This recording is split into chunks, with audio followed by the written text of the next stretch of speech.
I'm sorry if you were offended. Can't anybody take a joke?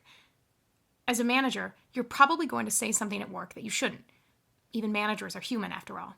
But this video is about thinking about your words and actions in advance and what to do if the occasion happens that you do need to apologize. This sure seemed to be the week of apologies. The two we'll talk about are Don Lemon of CNN and Tiger Woods of the PGA Tour. Now, both of these were situations where men did or said something that really impacted women. But at work, apologies and things that necessitate them don't always have to do with gender. They could be age, race, ability, or even just a general group of people or an individual. But let's talk about these two situations and what they have to do with work. Don Lemon's comments on CNN were political. On the morning show he hosts with Poppy Harlow and Caitlin Collins, he was talking about Nikki Haley's announcement that she was running for president. Now, in that announcement, Nikki Haley said that current politicians were past their prime, seemingly alluding to former President Donald Trump and President Joe Biden. But Don Lemon, when he talked about it, criticized Nikki Haley bringing up prime and said Nikki Haley was not in her prime and that women are in their prime in their 20s, 30s, and maybe 40s. And Poppy Harlow had pushed back, suggesting, aren't you talking about fertility? Don Lemon seemingly dug in his heels and said you could Google it. That had an outcry, as you probably likely heard, and Don Lemon ended up putting out a sort of apology. This was Don Lemon's response. He didn't say, I apologize or I'm sorry. He said that his comments were inartful and irrelevant, and said that colleagues and loved ones had pointed it out, and talked about having countless women in his life. A lot of people took issue with this because, again, he never said, I'm sorry. In a statement to CNN colleagues, Don Lemon purportedly did say that he was sorry for having said it, but there still was this outcry about the apology. In Tiger Woods' situation, he was playing in the Genesis Open, playing alongside golfer Justin Thomas. Well, Tiger outdrove Justin, and as they walked away from the tee box, Tiger slyly handed Justin Thomas a tampon. Justin Thomas glanced at it and threw it away. Afterwards, Tiger put out this statement. In the statement, Tiger says he's sorry if he offended anyone in any way, shape, or form, that it was just supposed to be friends having fun, and it wasn't intended to be hurtful. So what's wrong with what happened and the apologies? Without a doubt, both Don Lemon and Tiger Woods are in very public stages, so everything that they do and say is going to get scrutinized. And managers aren't on that same playing field, but what you do and say does carry a lot of weight to employees.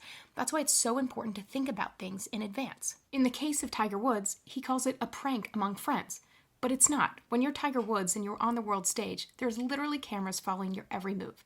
And they caught him sliding that object over to Justin Thomas. And this does happen all the time at work. If you think about a time you've been in a large employee meeting and one leader is handing off the microphone to another and makes an inside joke or a tease like, oh, face only a mother can love, makes fun of someone for being bald or things like that. They may think it's funny in the moment, but a lot of employees watching it may think, ugh.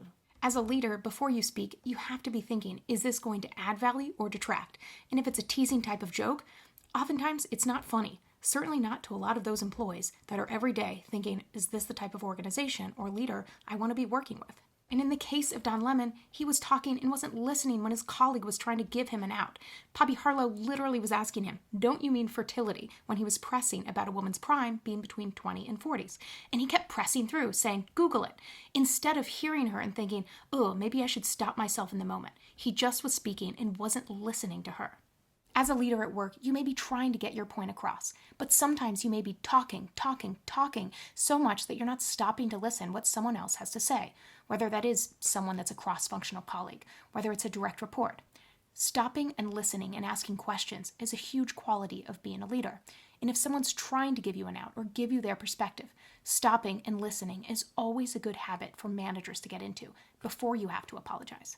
But no matter what, as I say, you're human. And no matter what your role on the corporate org chart, at some point, you're probably going to say or do something that you need to apologize for.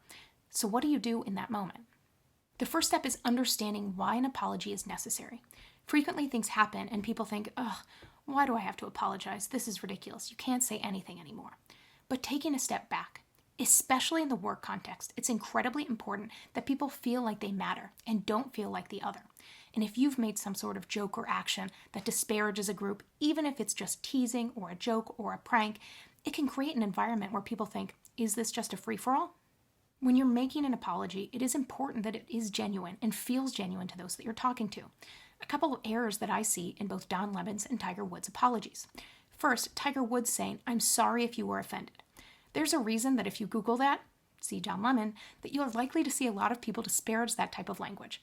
And that's because if you're making an apology, putting it on them, I'm sorry if you took it this way, you shouldn't have taken it this way, takes that blame from ownership of your own actions to putting on someone else.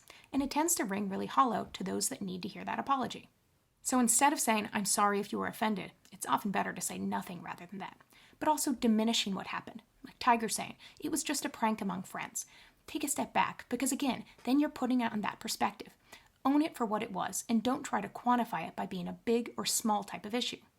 Another mistake, like Don Lemon did, was to qualify it by saying he knows many women in his life, and loved ones had to point out why his statement was wrong. Take that apart. It shouldn't matter what your relationships. You don't have to have a daughter or sisters or a close relationship with your mother to feel badly about making a comment about women. But that's the same regarding any comment that you make. You don't have to have that personal relationship.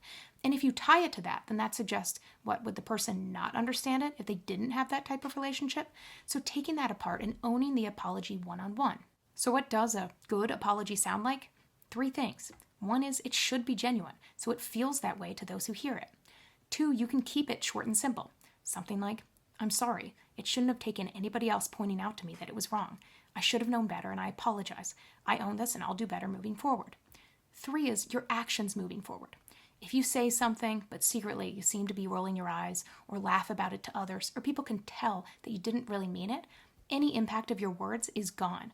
So ensuring that your actions after that apology, that you really do think better and think about your role as a leader and the audience you're speaking to. That's likely going to be made up of all sorts of different individuals, and nobody wants to come to work and feel like the other or like they're the butt of your joke, whether a prank or what.